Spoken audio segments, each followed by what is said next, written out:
in every single morning.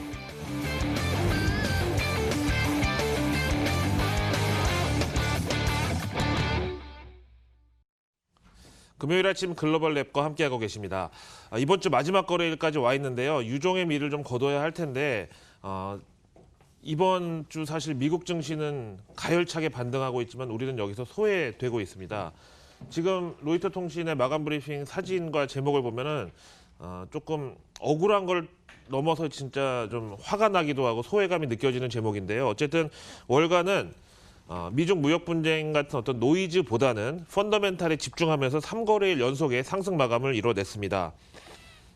오늘 일단 다우지수 구성 종목이기도 하고 또 네임 밸류 면에서 미국의 대표 기업이라고 할 수 있는 월마트하고 시스코 시스템즈가 실적 호조를 기록하면서 전반적인 투심을 부양했고요. 그다음에 경제 지표도 나무랄 데 없었습니다. 신규 주택 매매하고 실업수당도 역시 지표 호조를 기록하면서 지금 보시는 대로 월가 트레이더들은 웃었습니다. 물론 우리가 새벽에 미국장 봤을 때 미국이 하락해 있는 것보다는 이렇게 상승 마감해 있는 게 우리한테 좋긴 합니다만 글쎄요. 바로 주말을 앞두고 이제 어떤 또 이제 미중 무역 분쟁 관련된 악재가 출현할지 모르는 상황에서 오늘 과연 마지막 거래일 기관과 외국인이 한국 증시를 확실하게 위로 당겨줄까요? 아니면 너무 많이 빠진 종목에 대해서 과매도 해소 정도의 반발 매수만 보태줄까요? 저는 후자 쪽이 더 가능성이 높다고 보고 당분간 경계감을 유지해야 한다고 봅니다. 다음 내용 보겠습니다. 이번 주 내내 저를 비롯한 많은 전문가들과 애널리스트들이 이 얘기를 했는데 미중 무역 분쟁의 상황에 있어서 중국이 미국의 최대 채권 보유국이기 때문에 이 지위를 악용할 경우에 글로벌리 큰 혼란이 올 수 있다고 했는데 약간 오비일학격으로 오늘 마침 발표된 자료는 이렇습니다. 지난 3월 당시 그러니까 벌써 2달이나 전 얘기인데요. TIC 데이터에 나온 미 국채 보유 국가 순위를 봤는데 중국이 여전히 1위이긴 합니다만 비중을 대폭 축소해가지고 2년 만에 최저 수준까지 미국 국채 보유량을 줄였대요. 근데 아시는 대로 3월 결과잖아요. 그 3월 달 당시에는 미중 무역 분쟁의 어떤 고비를 잘 넘겼다. 관세도 서로 유예하기로 했고 그다음에 트럼프하고 시진핑이 정상회담 날짜 잡는다. 뭐 4월에 말하라고에 온다. 막 이렇게 분위기가 화기애애할 때 오히려 중국은 미국채를 안심하고 팔았다. 그럼 지금 같은 상황에서는 오히려 더 비중을 늘린다고 보는 게 합리적인 해석이면서 또 논리적인 역발상이겠죠. 어쨌든 이게 이제 오늘 하루 종일 장중에 막 그 시중에 이제 풍문처럼 나돌면서 뭐 격화된다 이런 소문이 있더라도 절대 신경 쓰지 마시고 말씀드린 대로 오히려 3월 당시에는 분위기가 좋았을 때라서 팔았다. 지금 같은 경우에는 오히려 팔 수 없을 것이다. 이렇게 바라보시는 게 맞다고 봅니다.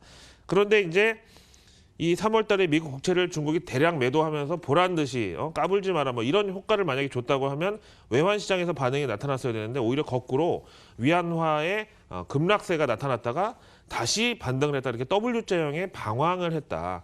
이런 점을 확인해 보면 되겠습니다. 그다음에 여기에 대해서 환구시보에서 가만히 있을 리가 없죠. 아니 조심해라. 그러면서 미국을 또 걱정해 주는 듯한 그런 제스처가 나왔는데요. 미국 국채 축소가 트리거가 될 수도 있으니 주의하세요. 이렇게 경고를 했습니다. 만약에 중국이 미국 국채를 줄인 것처럼 다른 나라들도 미국 국채를 팔아치우기 시작하면은 미국의 금리가 급등할 수 있으므로 주의해라라고 잘 와닿지는 않는 경고를 이렇게 내놨습니다. 자, 다음 내용 보겠습니다. 이렇게 지금 금융시장에 노이즈가 많고 불확실성이 커지고 시장의 센티먼트가 많이 방황을 할수록 연준 금리 인하에 대한 기대감이 커진다는 것도 역시 이번 주에 화제를 모았던 주제였는데